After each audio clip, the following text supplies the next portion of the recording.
আমার স্বপ্ন ভেঙে চুরে চুরমার করে তারা অনেক খুশি।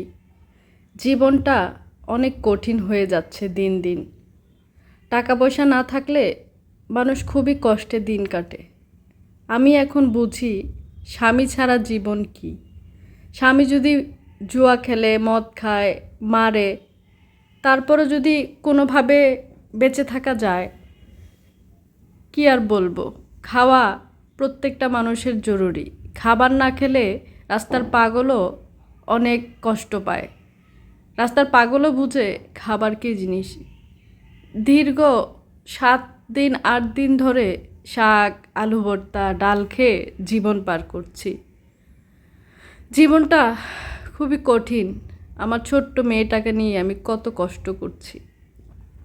এখন বুঝি টাকা কী জিনিস, স্বামী কী জিনিস। আমার স্বামী পরকীয়া করত।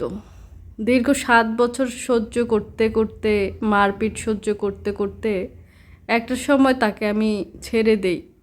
আর পারছিলাম না এত অত্যাচার সহ্য করতে। পরে মেয়েটাকে নিয়ে চলে আসি আলাদা। আলাদা থেকে এখন বুঝি কষ্টের জীবন কি। আল্লাহর কাছে কত দোয়া করতেছি, কত চেষ্টা করতেছি, আল্লাহ তুমি আমাকে একটু রিজিক দাও, আমি যেন আমার মেয়েটাকে নিয়ে চলতে পারি।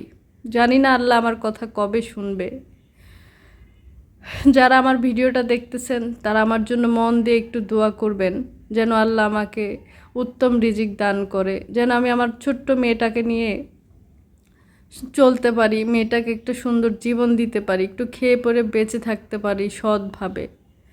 এই শাকগুলো দেখতেছেন, এই শাকগুলো মাত্র 20 টাকায় কেনা। আজকে অনেক দিন ধরেই এগুলা খেয়েই বেঁচে আছি। ঘরে একদম অবশিষ্ট খাবার, অল্প একটু চাল আছে। জানি না কয়েকদিন পরে আমার কি দশা হবে। আমার জীবনটা কেন এরকম হয়ে গেল আমি জানি না, আমার ভাগ্যে কি রাখছে আল্লাহ। আচ্ছা, আমার এই কষ্টের কথা যখন আমি কষ্টে থাকি তখন আমার মনে পড়ে মা আমেনা কত কষ্টে জীবনযাপন করছে, নবী করিম সাল্লাহ সাল্লাম কত কষ্টে জীবনযাপন করেছে। তারাও তো 3 দিন না খেয়ে খেয়ে জীবন পার করতেছে। আমি তো তাও প্রতিদিন একটু শাক, ডাল, আলু ভর্তা হয়েও খেয়েও বেঁচে আছি। মা আমেনা 3 দিন উপোস হয়ে জায়নামাজে বসে থাকতো, মাথা দিয়ে বসে থাকতো। হাসান হোসেন কত কান্নাকাটি করতো এই খাবারের জন্য। তারপর আল্লাহ তাদের দিকে মুখ ফিরে তাকিয়েছে। আমরা আল্লাহর বান্দা, কিন্তু কতটুকু সন্তুষ্ট আল্লাহকে করতে পারছি জানি না। জানি না কবে আল্লাহ আমাকে এই রিজিক দিবে। এত কষ্ট আর সহ্য করতে পারছি না, অনেক কষ্ট হচ্ছে। আমি ইউটিউবে ফেস দেখানো ভিডিও বন্ধ করে দিয়েছি আল্লাহর সন্তুষ্টির জন্য। আপনারা আমার সাথে একটু থাকবেন, সাপোর্ট করবেন। আপনারা পাশে থাকলে আল্লাহ আমাকে যদি একটু দয়া করে আপনারা একটু সাপোর্ট করবেন, আল্লাহর কাছে একটু দোয়া করবেন, আল্লাহ যেন একটু মুখ ফিরে আমার দিকে তাকায়। এত কষ্ট পাচ্ছি। আসলে টাকা পয়সা ছাড়া কোনো মানুষই চলতে পারে না। জীবনে টাকা পয়সা প্রয়োজন, অনেক বেশি প্রয়োজন টাকা পয়সা। একটা চলার মতো হলেও টাকা পয়সার দরকার, যেন কারো কাছে হাত পাততে না হয়। একমাত্র আল্লাহর কাছেই যেন আমরা চাই, আল্লাহর কাছে চেয়ে আসছি, জানি না আল্লাহ কবে দিবে। এত কষ্ট হচ্ছে আমি আপনাদেরকে কি বলবো। এত কষ্ট পাচ্ছি। আমার মেয়েটা না পারছে কিছু বলতে। মেয়ের বাবা অনেক ভালো জব করে, অথচ মেয়ের একটু খরচ বহনও করে না। জানেন না আপনারা, মেয়ের বাবা বিজিবিতে জব করে, অথচ মেয়েটাকে একটু খরচ দেয় না। মেয়েটার পড়াশোনা আমি কিভাবে কি করতেছি সেটা একমাত্র আমি আর আমার আল্লাহ জানে। এত কষ্টের জীবন মেয়েদের কেন হয়?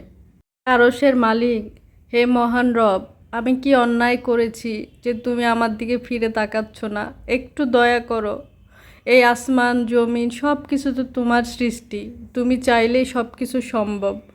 তুমি চাইলেই সব কিছু হয়ে যায়। আমার একটু রহম করো আল্লাহ। তুমি তো দেখতেছো কত কষ্ট পাচ্ছি, কত কষ্ট করতেছি। আমার ছোট্ট মেয়েটা কত কষ্ট করতেছে। দয়া করে একবার আমার দিকে ফিরে তাকাও, দয়া করে একবার তাকাও। এত কষ্ট।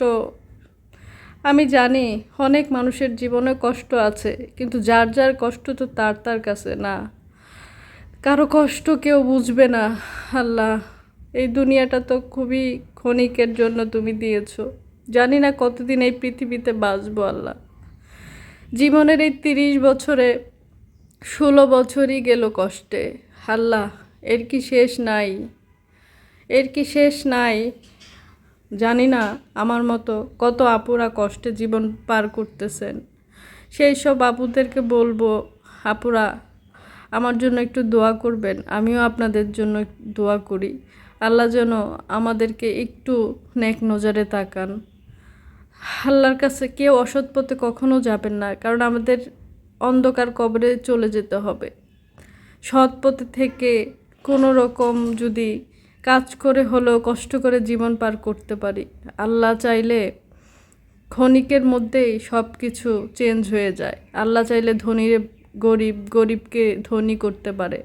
আমার অত অত বড় কিছু করার দরকার নাই, অত কিছু আমি চাই না। আমি চাই একটু রিজিক।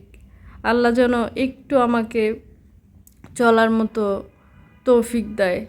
আমি ইউটিউবে ফেস দেখানো ভিডিও ছেড়ে দিছি আল্লাহর সন্তুষ্টির জন্য। যখন থেকে শুনেছি মৃত্যুর পর এগুলোর জন্য সাজা হবে, তখন থেকে আমি একদম সব ডিলিট করে নতুন করে আবার ইউটিউব ক্রিয়েট করেছি।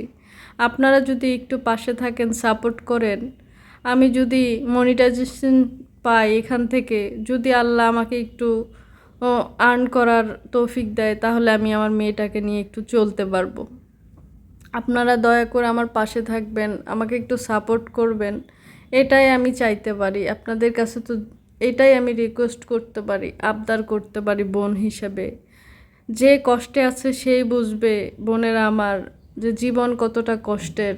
জীবন কতটা কষ্টের। টাকা না থাকা, খাবার না পাওয়া, 2 বেলা খাবার 1 বেলা না পাওয়া, কি যে কষ্ট। অনেক সময় তো 1 বেলা খাই, আবার আমার খাবারটা আমি আমার মেয়ের জন্য রেখে দেই। এগুলো কি যে যন্ত্রণার, আমি আপনাদেরকে বলে বোঝাতে পারবো না। আপনারা আমার জন্য একটু দোয়া করবেন, আল্লাহ যেন আমাকে রিজিকে বরকত দেয়। আপনারা আমার জন্য একটু দোয়া করবেন আল্লাহর কাছে। আমিও আল্লাহর কাছে সব সময় আল্লাহর কাছে সাহায্য চাচ্ছি। জানি না আল্লাহ কবে মুখ ফিরিয়ে তাকাবে। আমি জানি আল্লাহ যেদিন তাকাবে সেদিন আমার সব দুঃখ কষ্ট চলে যাবে। আমি সেই অপেক্ষায় আল্লাহর কাছে প্রতিদিন দোয়া চাই, হে আল্লাহ তুমি আমাকে সাহায্য করো। আল্লাহ তুমি আমাকে সাহায্য করো।